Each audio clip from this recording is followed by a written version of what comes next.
11 अहंकार। यदि आप अहंकार का नाश करके इंद्रियों को वश में कर लो तो वासनाओं का क्षय हो जाता है। सारे दुखों का मूल कारण अहंकार है।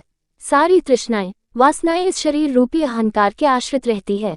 बालकपन में अहंकार द्वंद नहीं होता है, ऐसा ही होता है जैसे दर्पण में छाया। युवावस्था में जब विवाह हो जाता है और आप अनेक संसारी वासनाओं की पूर्ति में लग जाते हो, अहंकार पक्का हो जाता है। बालकपन में निर्भय रहते हो और जैसे ही आपके अंदर यह अहंकार दृढ़ हो जाता है, उसी प्रकार अनेक प्रकार की वासनाएं, भय और भ्रम अपना घर कर लेती है और आपको संसार भी अधिक अधिक सत्य प्रतीत होने लगता है। जब कभी अहंकार प्रकट होवे तो प्रश्न करो, इस मैं का स्रोत क्या है? बार बार इस प्रश्न को दोहराओ। धीरे धीरे इस मैं का लोप हो जाएगा। ये शून्य मैं लीन हो जाएगा। जब आप कहते हो मैं ब्रह्म हूँ, तो ये सात्विक अहंकार है। यह मोक्ष अहंकार है। यह आपको किसी प्रकार भी बंधन में नहीं रखेगा। यह आपको ब्रह्म साक्षात्कार में सहायक होगा। यदि आप अपने को आंतरिक सूक्ष्म शरीर से भी अभिन्न मान लो तो भी आपको आत्म साक्षात्कार में सहायता मिलेगी। स्थूल हाड़ मांस के शरीर से आत्मा को अभिन्न मानने से अहंकार के द्वारा सारी कठिनाइयां आती हैं। ये स्थूल मैं बड़ी भारी अड़चन है। जैसे बादल सूर्य को ढक लेता है, ऐसे ही अहंकार का बादल ज्ञान सूर्य को ढकेलता है। अहंकार का पौधा मेरी और तेरी लंबी शाखाओं से इधर उधर फैलता है और बड़ा दृढ़ हो जाता है। इसकी गहरी जड़ों को ज्ञानाग्नि से जला देना चाहिए, तब आपको मोक्ष रूपी धन बड़ी सुगमता से मिल सकता है। सारे क्लेश, दुख और कष्ट समाप्त हो जाएंगे। अहंकार कुछ भी नहीं है, परंतु इसका प्रभाव कितना बड़ा है। माया ही अहंकार है। मन अहंकार का दूसरा नाम है। संसार अहंकार है। अहंकार स्थूल देह में रहना चाहता है, स्थूल मांस खाना चाहता है और मांस को ही लिपटाना चाहता है।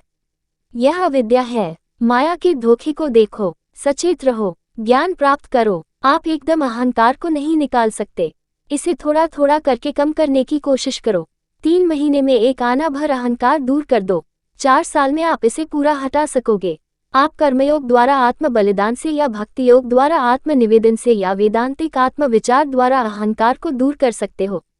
यदि आप में तनिक सा भी अहंकार है, किसी भी एक नाम या रूप में थोड़ी सी भी आसक्ति है, वासना का लेश मात्र भी है और मन में किंचित मात्र भी संसारी कामना है, तो आप ईश्वर का साक्षात्कार नहीं कर सकते। मन के विचारों से अहंकार की वृद्धि होती है। यह मैं का विचार अपने पीछे पीछे काल, देश तथा अन्य संभावनाओं का विचार ले आता है। इन परिस्थितियों के साथ इसे जीव का नाम मिलता है।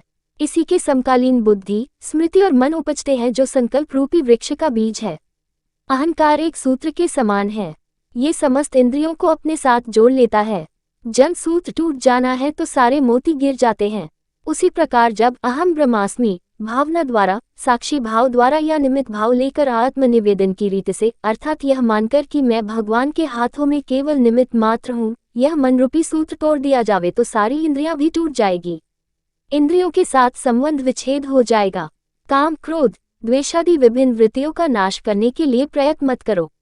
यदि आप एक ही वृत्ति अर्थात अहंकार को नष्ट कर सकते हो तो अन्य सारी वृत्तियां स्वयं ही नष्ट हो जाएंगी। जीव रूपी भवन का अहंकार मूल भित्ति है। यदि इसे हटा लिया जावे तो ये सारा भवन गिर जाएगा। यही रहस्य है। आप स्त्री, संतान, धन, क्रोधादि को सुगमता से त्याग सकते हो, परंतु अहंकार को त्यागना अति कठिन है। अहंकार का आधार बुद्धि है। अहंता और ममता जीव सृष्टि है। जीव सृष्टि मनुष्य को संसार में बांधे रखती है। ईश्वर सृष्टि भगवत साक्षात्कार में मनुष्य की सहायक होती है। इंद्रिय दमन और ध्यान प्राणायाम से बुद्धि के विकास में सहायता मिलती है। छिलके के बाद छिलका उतारते रहने से प्याज का कुछ भी शेष नहीं रह जाता। जब आप इस छोटी सी मैं का विश्लेषण करते हो तो यह अभाव ही हो जाती है। शरीर में नहीं है। टांग काट देने पर भी मैं शेष रहती ही है। जीव सृष्टि को त्याग दो।